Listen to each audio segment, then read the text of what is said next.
sauce.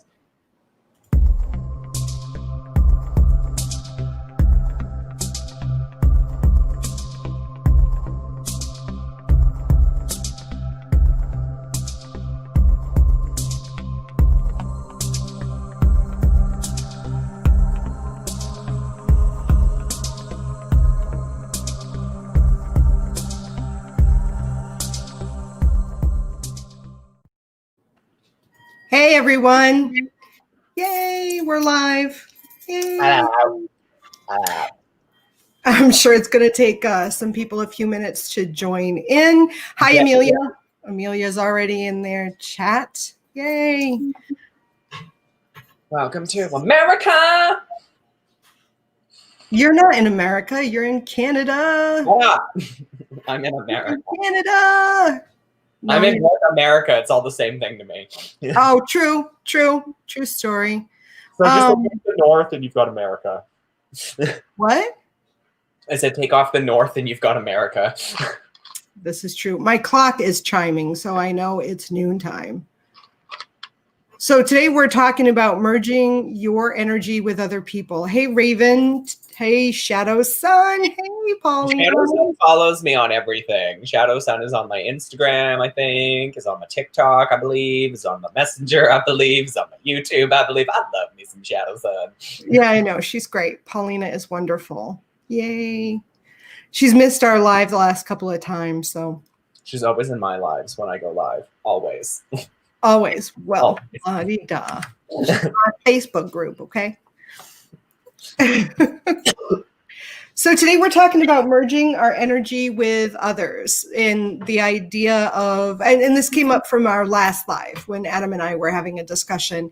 It came up, the idea came up with, a sense of community and creating community, whether it's online or offline. And, how I mentioned that I am very selective in who I choose to associate with.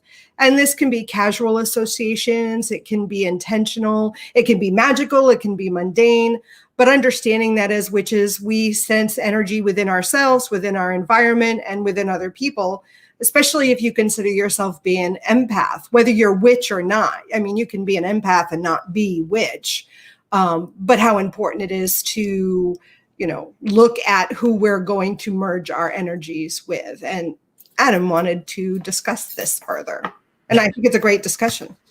Well, I think it happens, the most place that I see it, especially as witch, is in our community. And it doesn't matter where your community is. It could be Facebook, Instagram, Pinterest, TikTok, YouTube, Twitter, you name it, whatever platform. And I think a lot of people, because we're on the internet now, one of the things, especially in written form, is we tend to read what somebody has written with our own tone. And so if we're in a kind of upset mood, or maybe we just kind of read into the tone, maybe somebody's saying something that sounds snarky, but it's not. So we might not associate ourselves with them, or we might start drama with them or whatever. And on YouTube, it's a little easier to kind of connect with somebody. Like, for example, when I watch Ember Honeyraven's videos, it's like she's speaking directly to me. And it's like everything she is saying is at me. It's like we're sitting down at a coffee table, right? And we're just saying, we're having a conversation.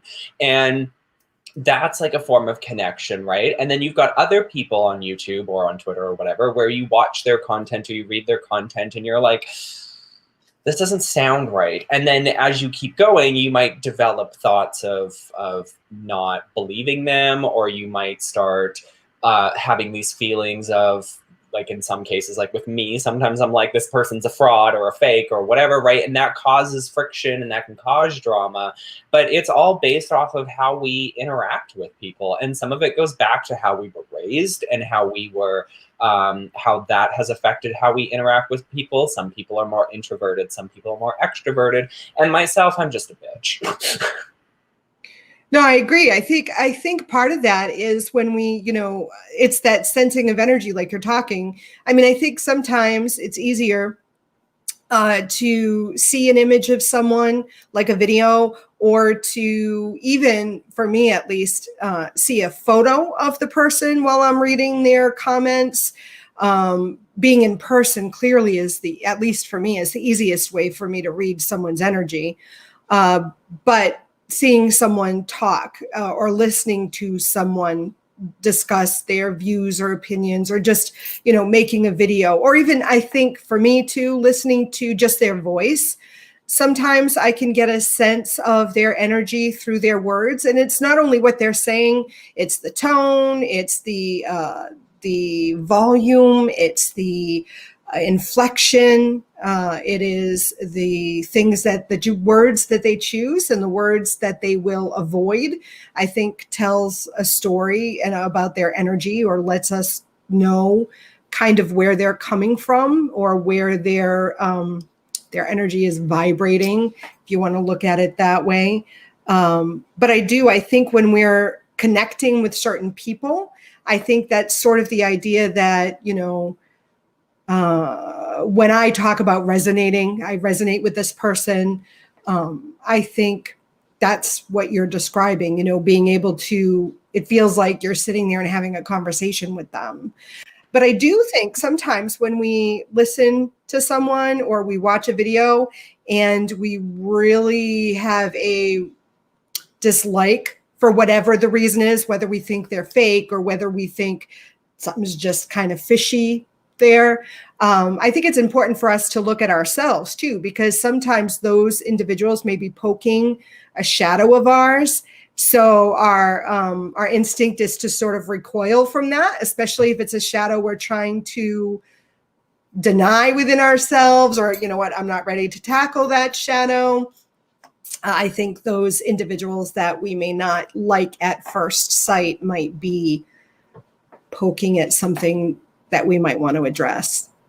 It's also a survival instinct. If you go all the way back to like caveman days, I mean, why do you think certain groups of cavemen and women got together? I mean, they stayed together for safety and protection and procreation. And they also, they came together. They knew, okay, if I go with this guy, I will probably die. But if I go with this guy, I will have a higher chance of survival. So I think some of it even in today's society with the internet and all of that stuff, it's still a very much at the very core root of it, a survival thing, right? Mm-hmm. It's can I connect with this person? Can I learn from this person? Can I grow off of this person? Not in a using them kind of way, but as a kind of like a symbiotic relationship where you help each other grow and each other up.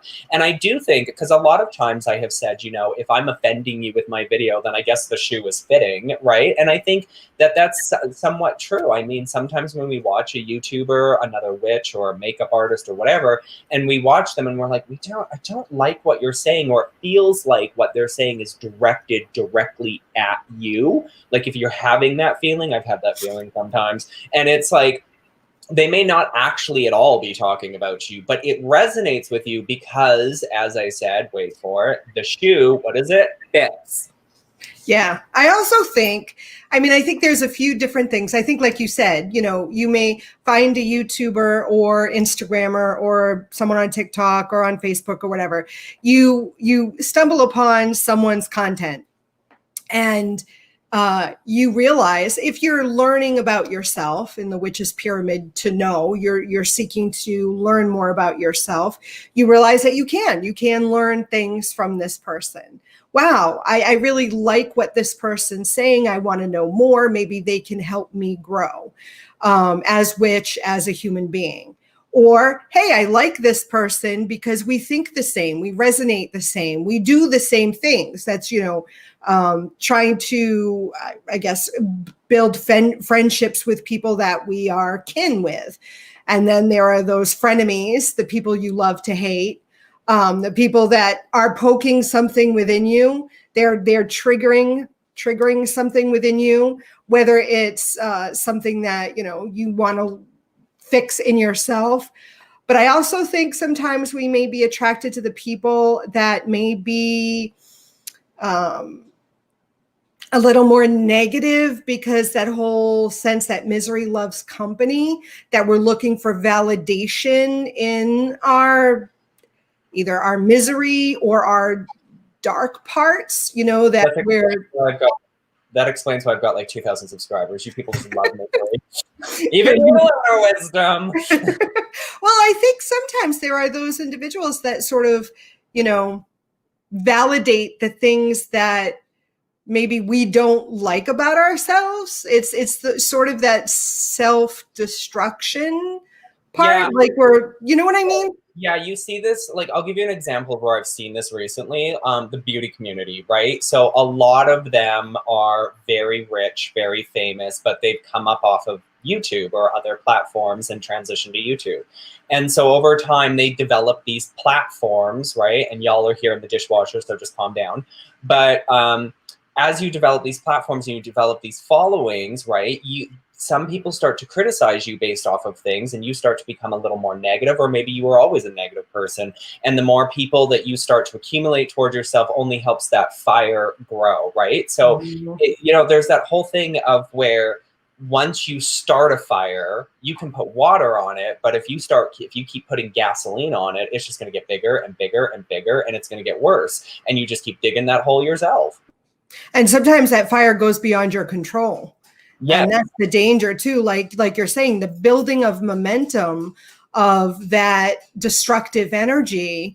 I mean, you may decide, you know what, it's enough. I'm going to step back, or I'm going to put out the fire, and you're throwing water on it, but you've already created this very destructive wave that now is beyond you, especially if other people are feeding it and they're feeding other people. And we saw this. I don't know if many of the subscribers out there follow other types of YouTube channels out there, but I saw this the most with the beauty community this summer when, Jeffree Star and Shane Dawson had this massive explosion of all of this drama. You could see how it affected everybody in the community, but also because the drama channels that follow them are also the ones that are feeding the fire by spreading the information around as they're trying to educate people on what's going on. So if you take that back to the witchy side of things, when you put something out there and you're communicating with another person, right? That person is also going,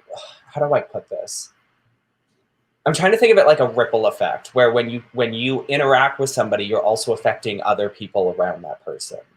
But I don't know if I'm going the right way with this, so I'm just going to stop here. Yeah. Well, I mean, your words, your actions, your behavior, your energy, when you're merging it with someone, like right now, Adam and I are interacting and we're doing these lives, we're merging our energy in this moment to create whatever we're creating. And anybody watching is going to partake in this energy that we've created. Be affected by it. There we go. See, you've taken my twisted mess and you put it into words. However, on the other, another perspective of that is, it is only the people that are watching the live or are going to be affected by it unless they share it with other people, whether they verbally share it with other people, whether they share the link with other people, or even people who come back and watch it later. But there are people that will never watch it, that may never be affected by it. We may not know either, Yeah. So I think that's why it's important, from my perspective, to be selective in who you choose to share your energy with, because you are sharing energy. You're merging your energy with other people. And but that leads me to a couple of problems. That limits how a community grows because, we're selective creatures. We want to be in selective communities with selective people. Mm-hmm. But at the same time, it just feels like if we are actively seeking out being like, I want to actively only interact with these people, and we close ourselves off to other types of people, maybe they're negative, or maybe they're positive, or maybe we just don't vibe with them. Everybody we come in contact with helps us grow and evolve in some way, shape, or form, regardless of the length of time that we communicate with them or interact with them. Well, but that doesn't mean you shouldn't discriminate as to who you're going to interact with. If I were to take what you said and say, well, I'm going to just interact with anybody and everybody, that would be like, not being responsible for myself and my well-being. I think it's, especially if you consider yourself to be an empath, it's important to have boundaries.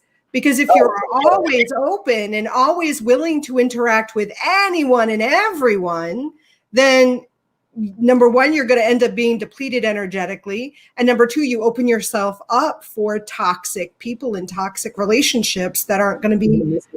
Yeah, and this is true. And I mean, yeah, I totally agree with the whole concept of, being selective with who you share your energy with, but at the same time, don't completely close yourself off, right? Like, let's say there's a group of people that think one way, and you're like, I want to be with these group of people, but another person comes along with a completely opposing opinion and idea, and you instantly shut them down without even hearing them and being like, no, I'm just going to be here with these people in this lane. You can fuck off. I mean, that's fine. You do you. But at the same time, what if that opposing view actually opens your mind a little bit more to something that you weren't aware of before, which then spirals into something that helps you grow as a human being? Well, I agree. I mean, I think it's important to be open to new perspectives. And I think it's important to want to grow, to know yourself and to know where you're lacking.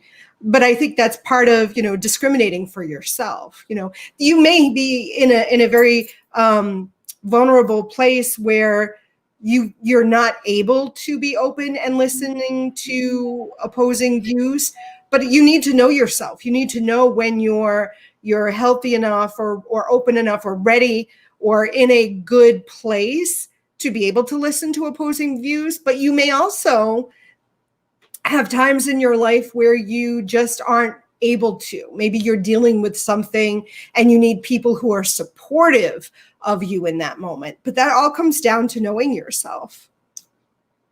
I think a lot of us don't know ourselves. I think we'd like to say that we do, but we don't. I think it's an ongoing process. I think, you can get to a point where you're like, I have a good understanding of who I am. And then all of a sudden, that's when, the gods, the universe decides it's time for some growth there, Adam. That's why I never say I know who I am. Because the more I go, she's going to come around, she's going to fuck you up. See, exactly. But I think we need those things. I think, that's part of the growing process. That's part of the learning process, expanding ourselves as witch, that we get to a point where, I have a good grasp of who I am, of what I know. And I think we need those big pushes or those shocks or those events that kind of leave us scratching our head going, I guess I don't know myself as well as I thought I did, because what the F just happened there? Yeah. I also think I want to go back for a second to the associating, like how we determine who we associate with. Mm-hmm. And like, when I started in the witchy community, the first person that I ever watched was Tequila. And I liked her content because it was a piece of content that you could just sit down and watch and feel like you were participating and you were welcome, right? Like somebody's inviting you into their home type thing.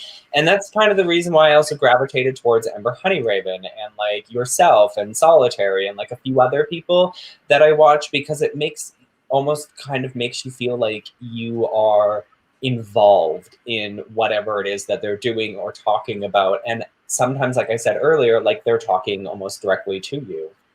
I think sometimes when we are watching people, and this is my experience, I don't think it's anybody else's, but when I'm watching somebody, sometimes it's like the spirits are almost kind of being like, you need to be paying attention, or like I'll be doing something else while watching them.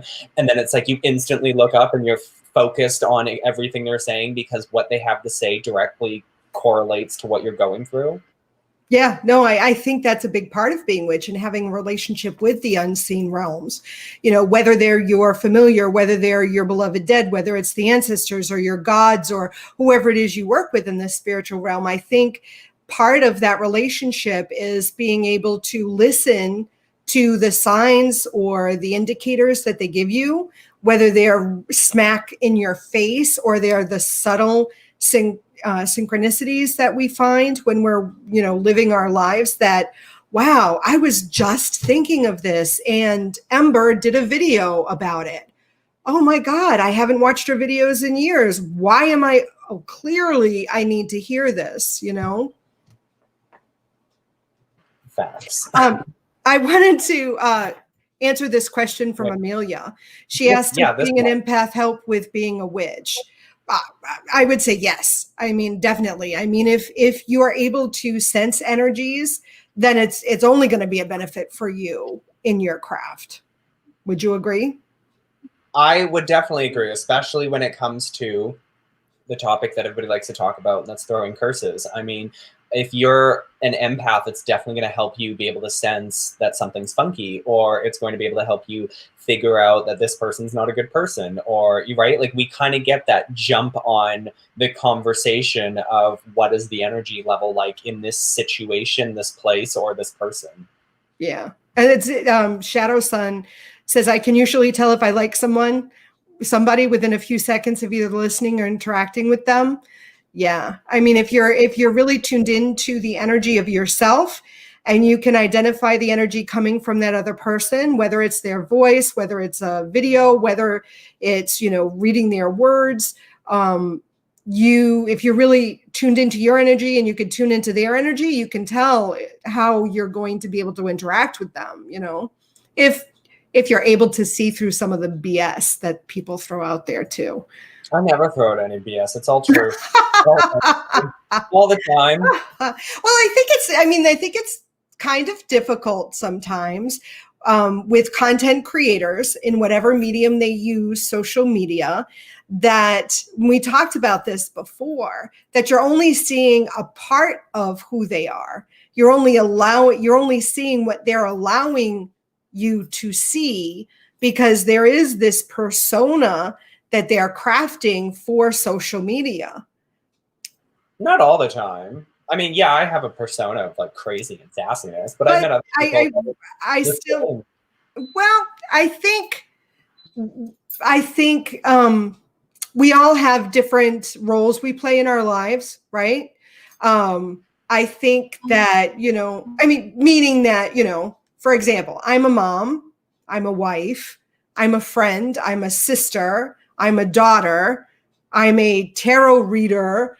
I mean, if you're approaching me in a professional way and you've hired me to do a reading for you, I'm not going to start whining about my personal life. I'm not going to start sharing intimate details about my sex life with my husband to this person I'm doing a reading. Oh my God, I would totally do that. I'd be like, oh, so your sex life over the next 6 months is going to be absolute shit. But let me tell you about the best orgasm I have. I mean, there are certain things that we share with certain people in our lives. I mean, and I think that's natural. I think that's normal. I think that's part of that merging energy with different people.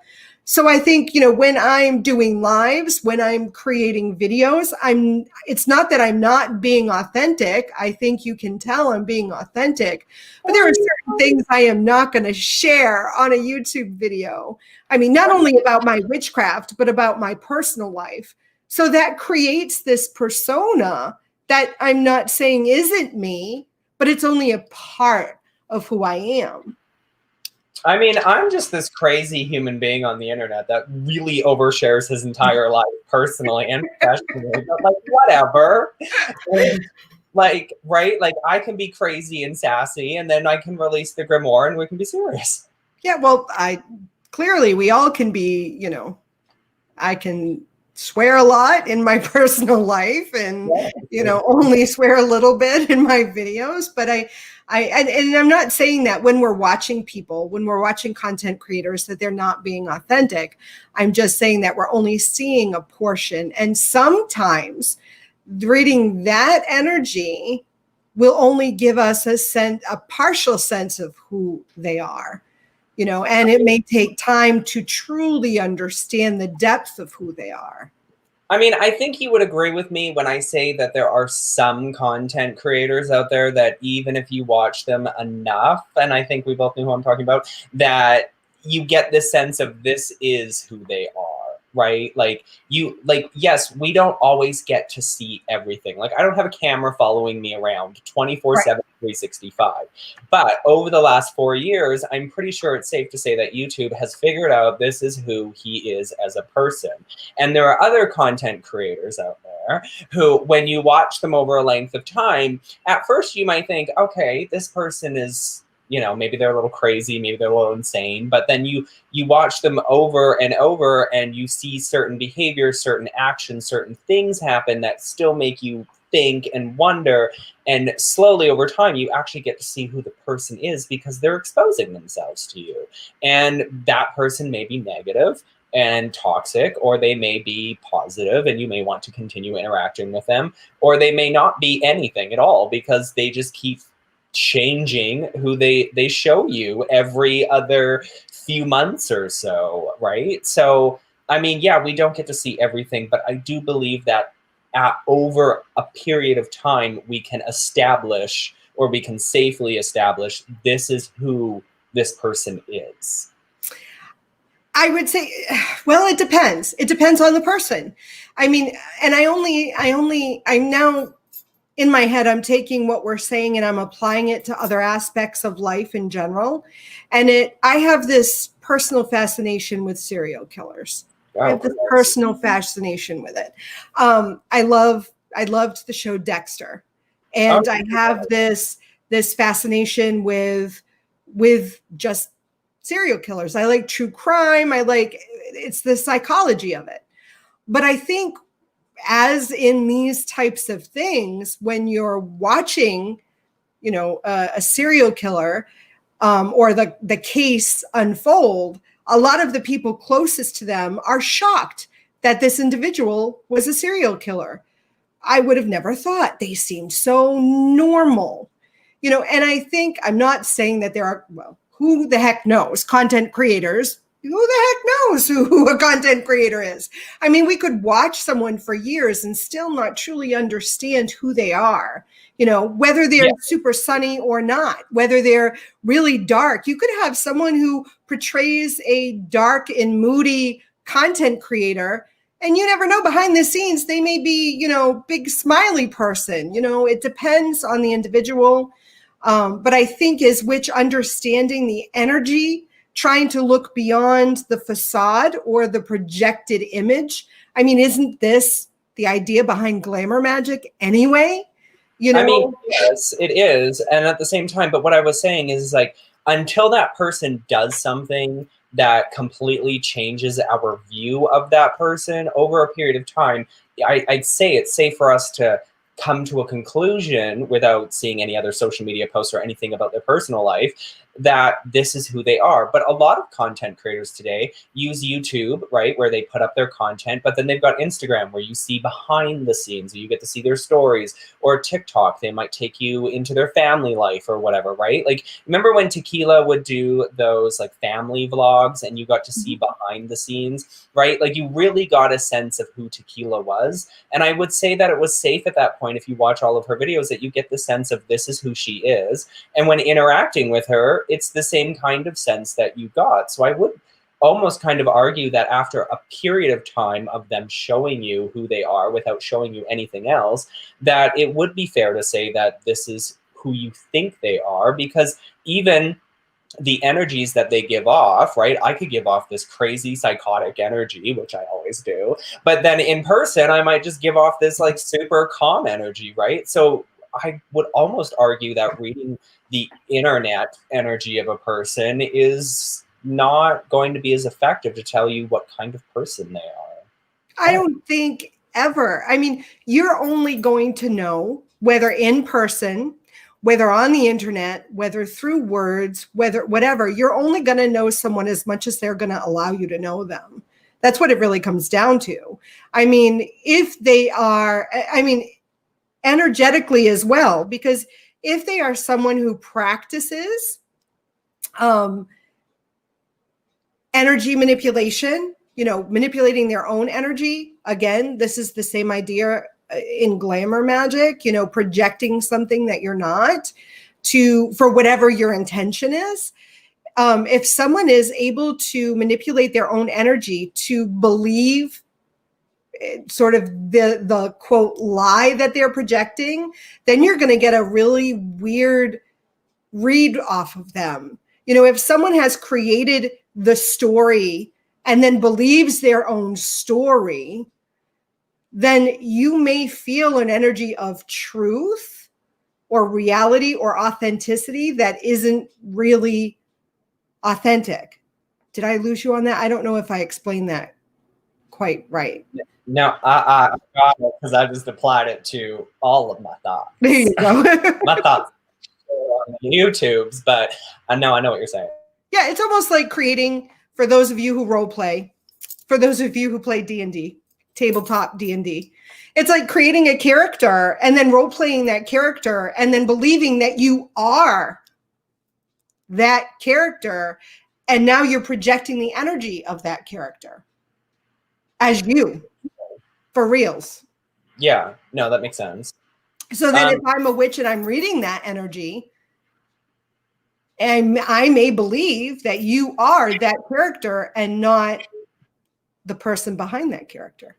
I don't believe anything about anybody when it comes to the internet. Like, you could be this person who is the kindest, nicest person on the internet, right? But you might be a serial killer behind the scenes. So Exactly. I don't trust the energy that comes off the internet. What I trust, and I guess maybe it is energy, but I trust the way the person presents themselves. And maybe that is trusting the energy that they're giving you. But at the end of the day, for me, like, I don't know. I've been through some really scary shit on this platform with some interesting people, right? Like, I've been in that situation where I've trusted the energy somebody gave off only to be bitten, right? So it's just like, I don't trust anything, but I like to watch people for entertainment values. And I only watch certain people because there's sometimes where I want drama. So I'll just go watch Jeffree Star because that's drama all the time. And I mean, it really, I think this is sort of the idea of being discriminating for yourself, knowing yourself, knowing what you're looking for, what you want, what you feel a need for, and allowing your energy to merge with whatever it is you're engaging with, especially when it comes to people. So like, if you would like to be entertained, you're dealing with some heavy shit and you just want to be entertained, knowing that, this is entertainment and I'm engaging with this person, whether it's in person or in the internet or on a Skype call or in a Zoom chat or whatever, I want to interact with this because I want to be entertained, going into it with a true understanding of what you're looking for. Because I too have been engaged and interacted with individuals who hurt me, but I've also been the individual to hurt others. So I can see both aspects, I truly understand both sides of the story. I can see both sides of the coin, and sometimes I like to play both sides of the coin, but it's like, you're trying to figure out like which side of the coin you're supposed to be on. Well, that's up to you. Exactly. Supposed to be on. That's, That's why I said you're trying to figure out which side of the coin you are supposed to be on. Yeah. But I think we also, some of the people that I would like, and I don't know if this fits with us, but like, one of the things that I'd like to see is people talking more about their spiritual relationships and magical kind of practices, assuming there are even witchy channels anymore aside from mine that even talk about that. There's lots of witchy channels that I've seen that share their craft. No, I'm talking about sharing your magics, right? There's lots of people who don't. And I'm not, sometimes when I say sharing your magics, you'll instantly get this thought of like, oh, I should do a spell on YouTube. What I mean is like sharing your experiences and how, because that's what I resonate towards the most, is like understanding how other people work with their entities. And I don't see a lot of people talking about that anymore. And I don't really, I think we've talked about this, where people might think you're crazy for sharing some of those experiences, right? And it's weird, especially in the witchy community, since we're talking about community, that we would think another witch in the community who might, for example, be sharing a conversation, I don't know why you would be, but sharing a conversation with their spirits, right? Like they're having that conversation on YouTube or something. And to a lot of witches in the witchy community, we think that person is crazy.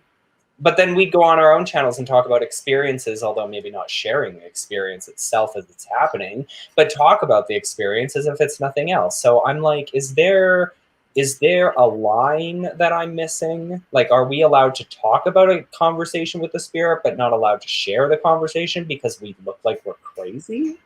Yeah, I don't know, because I don't work with any personified deities at this point. So, I don't know. Well, that just killed it. Thanks a lot for that. Sorry. I want to look at some of the comments and questions. Amelia did say waste less time on people who don't want to help themselves. She's talking about interacting with people. There's a lot of that. I've seen a lot of that in various platforms where people tend to come to the platform itself because they're looking for something. They don't know what it is they're looking for. They assume that they will find the answers in whatever community they join. And when they don't find the answers, they tend to start lashing out or causing problems that starts to ripple effect throughout the community, starting with the fire, burning it down. And then they end up leaving the community, and the community itself is in tatters. Yeah.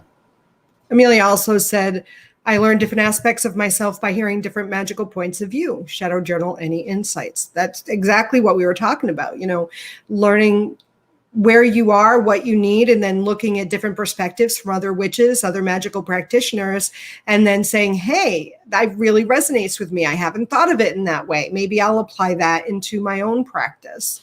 I think that's part of growing, Who wants to grow? Who wants to grow? Yeah, just stay right where you are.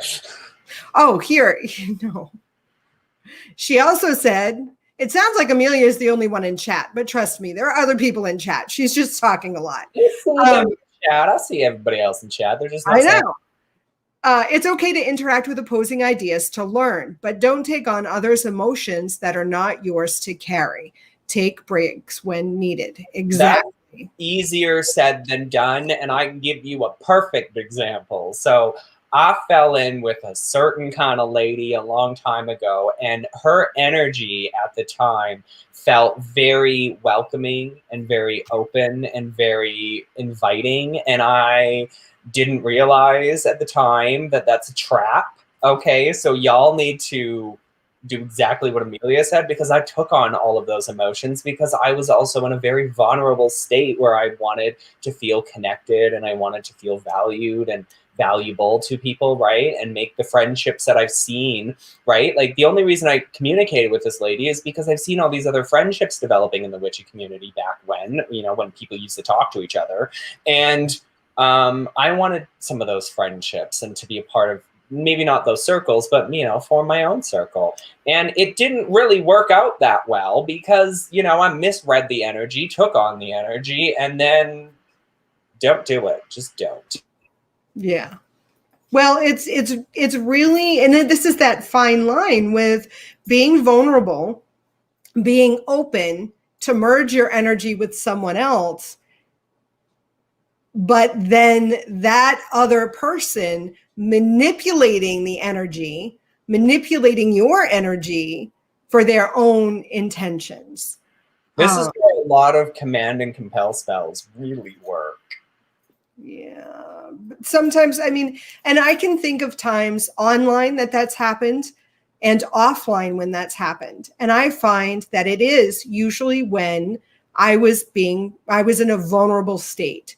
So these types of individuals know and can read the energy of another individual who is in a vulnerable state and manipulate that person, the energy, for their own purpose and intentions. That's called an energy vampire, in case you people are wondering. Well, I can also say that's what witches do. Not always. What witches do, but we manipulate, witches manipulate the energy of a situation to create a change that they want to see. But it's not like I'm going to go out and be like, oh, Lunar Wisdom doesn't want to do a chat today, so I'm going to do a command and compel spell to get her to do a chat, because I know from personal experience at this point in her life, she's in a very vulnerable situation. So I know this magic will work. Like, I'm not going to do that. But Why? But here, this is interesting. Why wouldn't you do that? Because I respect our friendship far too much to start casting magic on you. So, and that's different than just meeting someone brand new. You and I have merged our energies over time and have created a relationship, and you respect and value the relationship, so you wouldn't. That's your own moral code saying that I'm not going to do this, because I know if I do this, there will be some sort of consequence to that. But I know for me, it was newly established relationships. And it sounds like, if I remember correctly, in the situation you brought up, it was someone you were attempting to, it was new. Yeah. It was, see? True. And I mean, everybody does have their own moral code, but when I think about manipulating energy, I think about manipulating the universe's energy to get what I want, to pull something out of nothingness and create it on the physical plane. Whereas opposed to, very rarely will I call upon, Belith or Dentalian to be like, let's manipulate this bitch. Well, that's up to that. Well, very rarely. You didn't say I've only never. done it once. And but you've done it. And here's the thing. I'm not looking at good or bad. I'm not judging anybody's actions are good or bad, because each individual needs to determine for them what they're going to do and where their boundaries lie.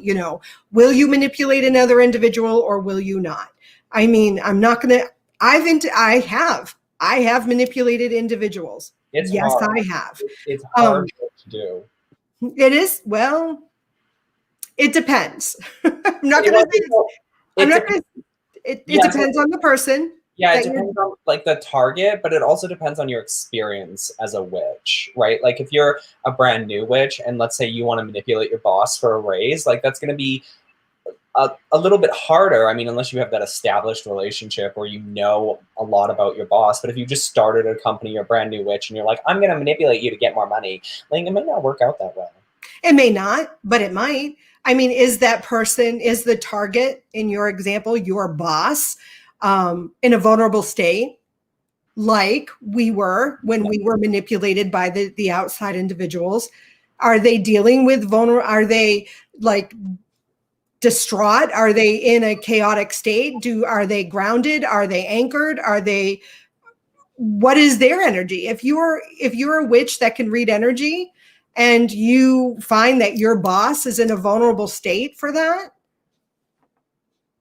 I mean, I suppose. Again, your moral code. I'm not judging as good or bad, but if I just see that witches manipulate energy and there is to create a change just by the definition of magic, then that is energy that is able to be manipulated.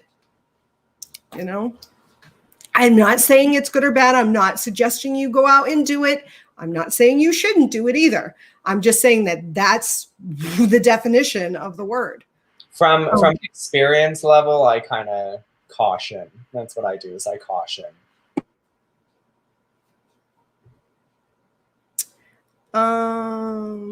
What else? Serial killers. Okay.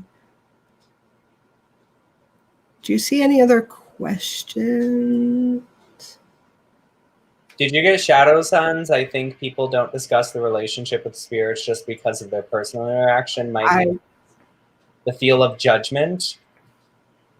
That's where I was kind of going with this. Is why I don't understand this as witches. We talk about spirits. We talk about spell casting. We talk, sometimes some of us, at least in the past, would talk about the relationship that we have, how we develop that relationship. We might not go into explicit detail in every step, but we would share that. Whereas if I came on here and started, saying, the Morrigan is telling me to do X, Y, or Z, right? People would start to look at my channel and be like, you're a little crazy, other witches. Other witches is where I was going with that. Will look at you and think you're crazy, which is bizarre because we're supposed to be these open-minded individuals who are supposed to be welcoming and nurturing. But over the years, numerous times, I've seen that we're not so welcoming and opening and nurturing.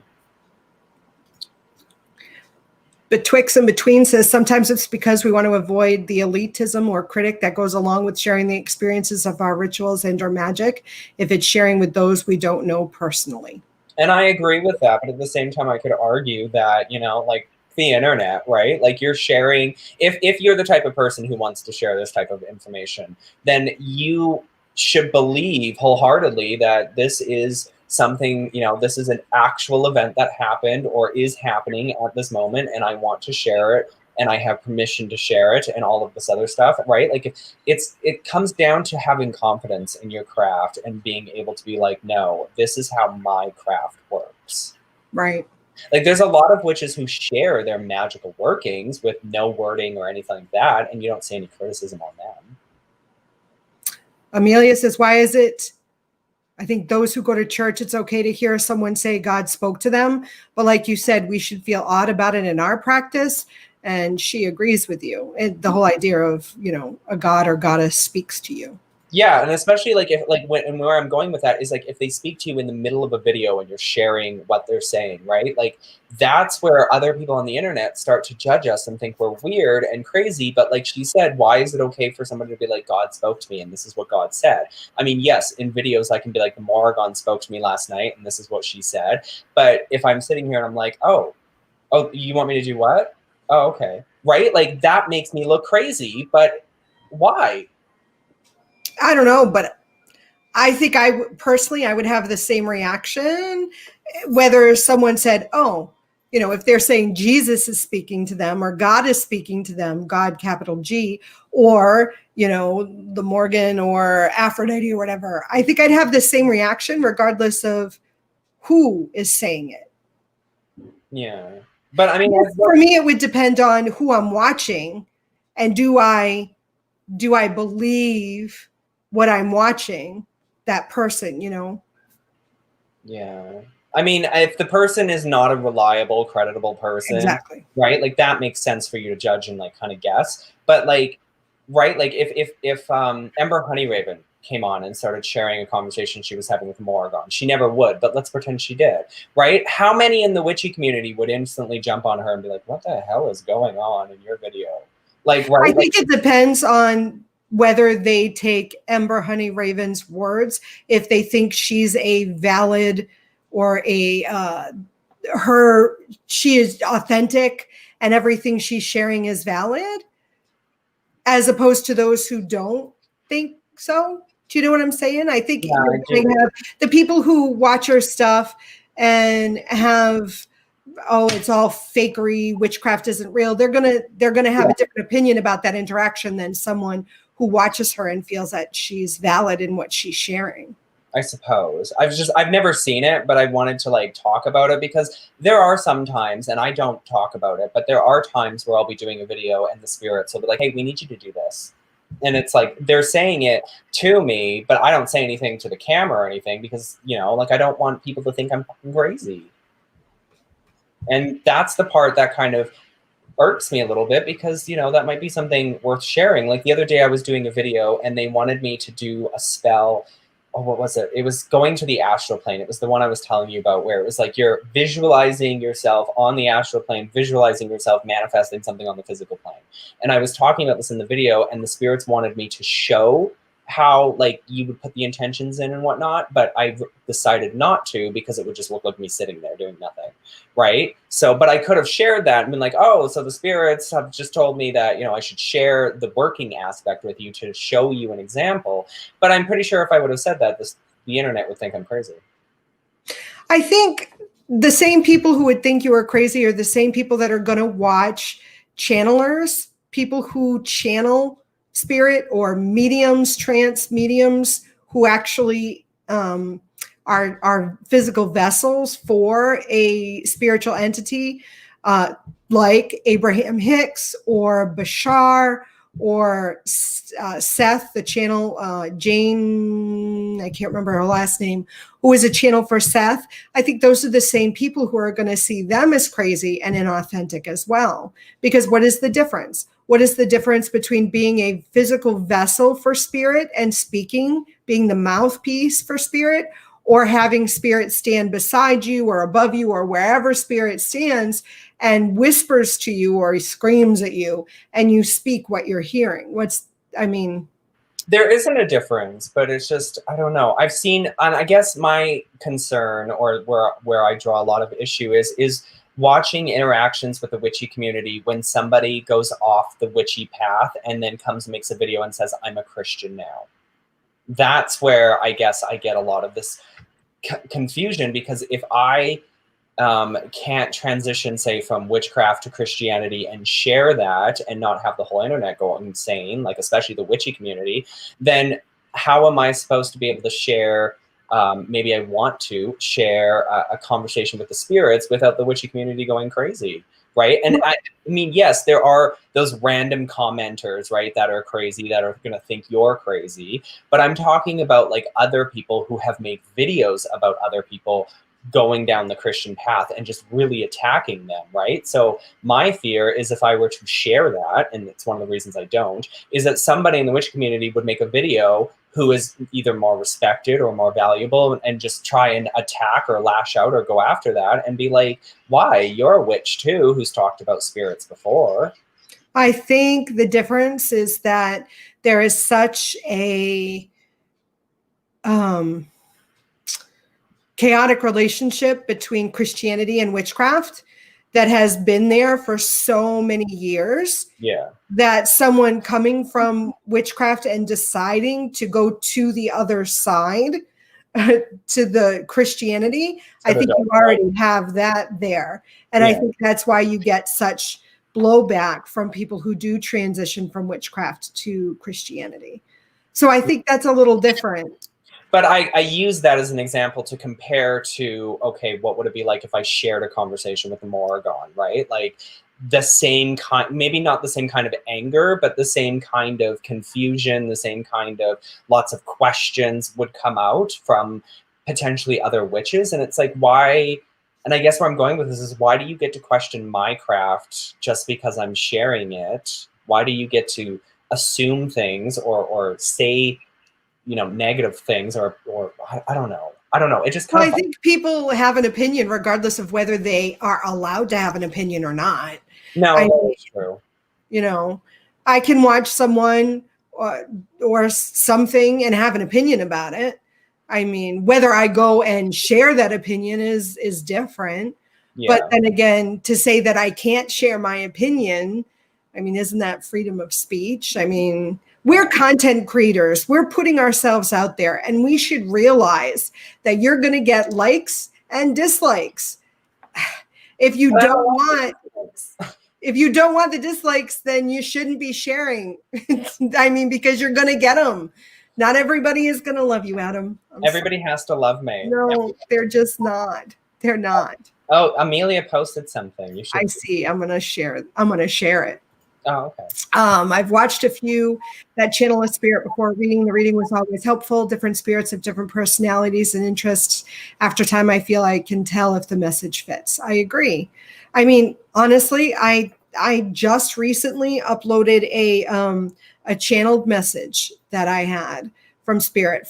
There was a period in my craft years ago that I was channeling all the time, direct channeling, and I shared some, but I did find that those on my channel, those videos were not as welcomed as more witchy channels, witchy videos on my channel. I found the same with tarot cards for me. So, I mean, I see lots of tarot channels out there that talk about and show off and do readings and whatnot. And I've posted a few, and I mean, if people go back, they'll find them. I've posted a few and they get less than 50 views. So, I mean, yes, it does. Some of it does come down to what people want to watch on your channel. Like, for example, if you're posting one thing over a period of years and then switch over to posting another thing, yeah, you're going to get a lot of people that are going to get confused. Yeah. So. Yeah. I just found that I think there is some uncomfortability with sharing channeled messages or sharing direct conversations with spirit in, you know, whether it's deity or whatever, any sort of spiritual entity. I think there's uncomfortability surrounding that. Whether you're Christian or pagan, it doesn't matter, I think. Do you think it might come down to one's confidence in their own craft and their abilities? In what I mean by that is, like, if I'm sharing a conversation with the Morrigan, but I don't feel like it's going to be well received or people are going to judge me, does that make it seem more like it's a confidence issue on my end then? Like, I'm not completely confident in maybe the relationship or in my craft or in my channel or in myself in order to be able to post something like that and or accept both the positive and negative feedback? Do you think like a witch, like that might be a confidence thing for a witch? I don't know. I mean, it could be I a don't know. personal thing where they refuse to share it because it's personal. But for those of us who are more open, it might be, in my opinion, just thinking about it, might be a confidence thing. Well, and I can actually, if you take that, I could just boil it down, even just lack of confidence. I can boil it down to fear. There is a fear in sharing that. There is a fear, whether it's a fear of others' judgments, whether it's a fear in being vulnerable, whether it's a fear in being perceived as a fraud, whether it's a fear of being seen as being insane. I mean, I think the root of that is fear. Well, the root, even beyond that, is survival. If we go back to that caveman example, right? Like, if But you join a group of people, survival, it's fear. It's but it's, still fear. yeah, but it's also fear of rejection, right? Being rejected from the community that you're in because they think you're crazy or whatnot. Well, even survival, you suggesting that it's being driven down to survival. Survival is a fear of death. I mean, it's still a fear. So I think if and I was going to suggest that fear can be healthy in some ways, like you said, because it helps you survive certain situations. Yeah. So if we go back to the idea of, say you make yourself really vulnerable and you do share these conversations you have with your deity, you are putting yourself out there where there may be manipulative individuals that will take advantage of your vulnerability. So maybe fear of sharing that is a healthy thing for you, depending on where you are. And only you can determine if you are able to be that vulnerable and remain protected for yourself, or whether it's not the right time for you to do that. Do you know what I mean? One of the things that I was super afraid to share was the Grimoire series because I thought of people's backlash and judgment and so on and so forth. But I realized that by being able to share something like that, I was able to release that type of energy that I was holding on to. So in my mind, when I shared that particular aspect of myself, I released it. So I released the energy so that people couldn't affect it in any way, right? I think sometimes what we do is when we share something, we might not release the energy that comes with it. So if it's a vulnerable situation, it leaves a tether or a door open, if you will. Right, right. It also, as Shadow said, it could be a fear of unknown or legitimacy of the message. But I also think that if you share something, a conversation that deity had with you, and you are deity or slash spirit, because like I said, I don't work with personified deity, but I'm trying to put myself in this situation and say, okay, what if the ancient ones came forward, the ancestors, I'm sorry, came forward and decided that they wanted me to, all of a sudden, oh, poop, hey, the ancestors are with me now in my living room and they're telling me to share a message with you all. If I decide to do that and I've checked to make sure that it's okay to share the message and it wasn't just meant for me, I almost feel like if I'm being told I need to share it and I don't share it, that there's going to be repercussions in that for me. Yeah, there are some spirits that will give repercussions. Like, for example, Dentalian loves to be talked about when you do magic with him. So like sharing, not necessarily sharing the spell, but thanking Dentalian like publicly and like talking about Dentalian. Or Boone is the same way. Some of the spirits I work with are the same way. So like that makes sense. Where like if they're being said, I want to be honored and worshipped in a public way as a thank you, that makes a lot of sense. And I think a lot of witches, I've seen this in Facebook groups specifically with the Orisha and the Loa, where people will thank them publicly for the workings that they did. And some people have said or shared experience where they said that they didn't thank particular spirits publicly and have lost the things that they had asked for. Yeah. I think it depends. But I think, just kind of circling around because it's 1:00 and our time is done. But this all goes under, the merging of our energies. When we share those things, those conversations, we are being vulnerable, allowing ourselves to merge with others that may come across something that could be a very intimate connection that we have with the spirit realm. So I don't know. So yeah, our time that went by so fast. This is why you should just do 2-hour live streams. No, I don't do 2 hours. 2 hours is way too long. I do have the next couple of lives already scheduled. Let me just share with you. Next week. I might judge you. You could judge me. Not next week. December 19th is the next live. It will not be with Adam. I'm going to be doing a live with Jasmine and you're the one who said you're not available, Adam. Don't be making Christmas time. I'm going to be doing a live with Jasmine Ambrosia. Her information is in her channel is in the information section of that video. Make sure you click the bell so you're notified, but I will remind everybody on my Facebook, we're going to be talking about, what are we talking about? It's an important thing. I can't remember. When you click that bell notification, make sure you select all so that yes, select all. I forget what we're talking about. I just was talking to her the other day, but we're going to be having a discussion about, I can't remember. The following live. On me with another witch, that's fine. The next live in January 2nd, will be Adam and I, and I'm going to be doing the Becoming Witch interview with Adam because he was not part of this series. So this is going to be a part of that series. And if you're watching this live and you were, and you asked before to be part of that interview series, and for whatever reason, I didn't choose you, or you asked after the series was done and you would like to be part of the series, you want to be interviewed for the Becoming Witch, and you've gone through a transition or a period of stagnation and you've reestablished your craft, please reach out to me and we can set up it. And I'll be doing some more live interviews with people who want to be part of that series. I will not be able to interview everybody. Please keep that in mind. You really need to have a strong internet connection and a really good camera.